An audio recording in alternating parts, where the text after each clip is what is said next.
उस मशहूर डॉक्टर का आखिरी शिष्य कौन था? क्या डॉक्टर शास्त्री करण गुलेरिया की जान बचाने में कामयाब हो जाएंगे? कौन सी टैबलेट थी कल्याण के हाथों में जिसकी वजह से करण गुलेरिया को होश आया?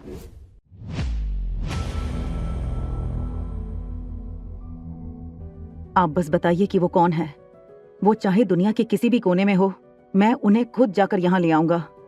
उनका नाम है डॉक्टर वांगापट्टू। आकाश गुलेरिया ने अपने असिस्टेंट को इंस्ट्रक्शंस देने के लिए अपना फोन निकाला। गुलेरिया परिवार भी बड़ी उम्मीद से आकाश की ओर देखने लगा था। कल्याण शास्त्री ने आकाश गुलेरिया को रोकते हुए कहा, देखो आकाश, डॉक्टर वांगापट्टू अब बहुत बूढ़े हो चुके हैं और अनफॉर्चुनेटली अब उनकी याददाश्त भी बहुत कमजोर हो गई है। सालों से वो खुद ठीक से चल फिर नहीं पाते।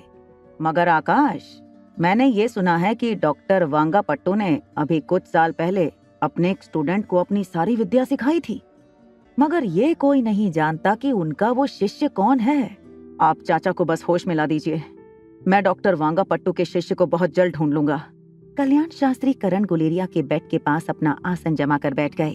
अपने शस्त्रों की और अपनी विद्या की पूजा करने के बाद उन्होंने कुछ लंबी लंबी सुइयां करण गुलेरिया के शरीर में अलग अलग जगह पर चुभाना शुरू कर दिया। थोड़ी देर बाद करण गुलेरिया के माथे से पसीना टपकने लगा।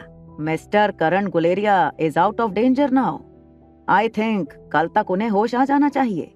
Thank you so much mister Shastri, I am so thankful to you. देखें मिस्टर आकाश, मैंने आपसे पहले ही कहा था कि ये इलाज सिर्फ टेम्परेरी है। आपको डॉक्टर वांगापट्टू के शिष्य को ढूंढना होगा। तब तक मैं डॉक्टर शालिनी से रिक्वेस्ट करूंगा कि वो पर्सनली रोज यहाँ पर आएं और मिस्टर करण गुलेरिया को अंडर ऑब्जर्वेशन रखें। ठीक है, मैं जल्द ही उन्हें ढूंढने की कोशिश करता हूँ। आपको हमारा ड्राइवर घर छोड़ देगा। And thank you once again. Kalyan Shastri और डॉक्टर शालिनी करण गुलेरिया के साथ हाथ मिलाकर वहां से निकल गए। तभी कमरे में 21 साल की लंबी और सांवली सी लड़की अंदर आई। उस लड़की ने आकाश से कहा, ये कल्याण शास्त्री खुद ही पापा का इलाज कर सकते हैं, मगर फिर भी पता नहीं क्यों तरह तरह के बहाने बनाए जा रहे हैं। तुमने देखा ना, उनकी थोड़ी सी ट्रीटमेंट से पापा के शरीर पर इतना असर पड़ने लगा। देखो मायरा, तुम अभी छोटी हो, कुछ चीजें तुम नहीं समझ पाओगी। तुम बस ये प्रे करो कि करण चाचा जल्द से जल्द ठीक हो जाएं। मायरा करण गुलेरिया की अडॉप्टेड डॉटर थी। मायरा गुलेरिया पूरे परिवार की लाडली और सारे भाइयों की जान थी।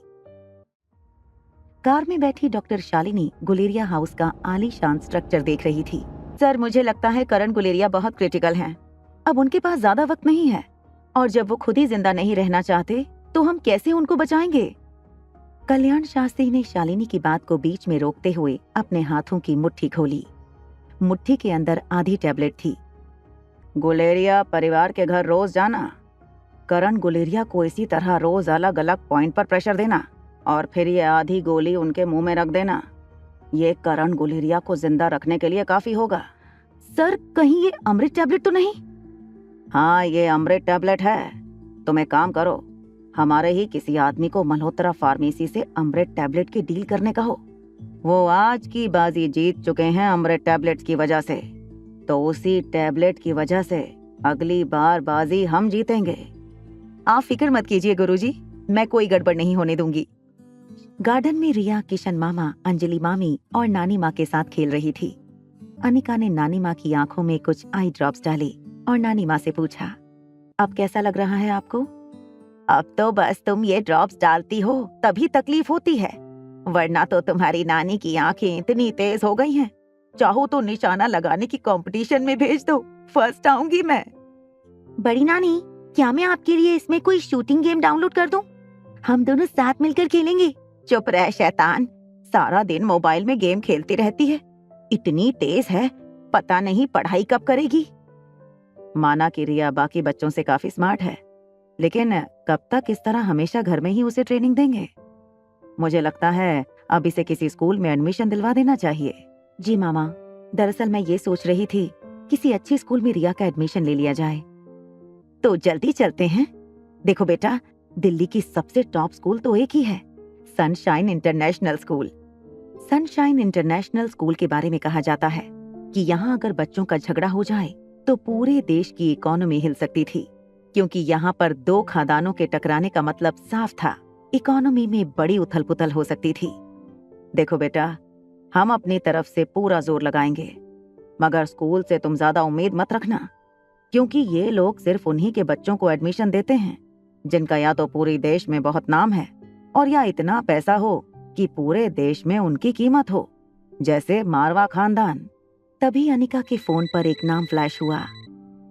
अचानक ये क्यों फोन कर रहे हैं मुझे? किसका कॉल आया था अनिका को, जिसे देख वो हैरान रह गई। क्या चाल चल रहा है डॉक्टर कल्याण शास्त्री? रिया का एडमिशन करने के लिए अनिका अब क्या करेगी? जानने के लिए देखिए अगला एपिसोड सिर्फ पॉकेट एफएम के यूट्यूब चैनल पर। और एक लड़की को देखा तो के सारे एपिसोड्स को सुनने के लिए डिस्क्रिप्शन में दी हुई लिंक से डाउनलोड कीजिए पॉकेट एफएम ऐप।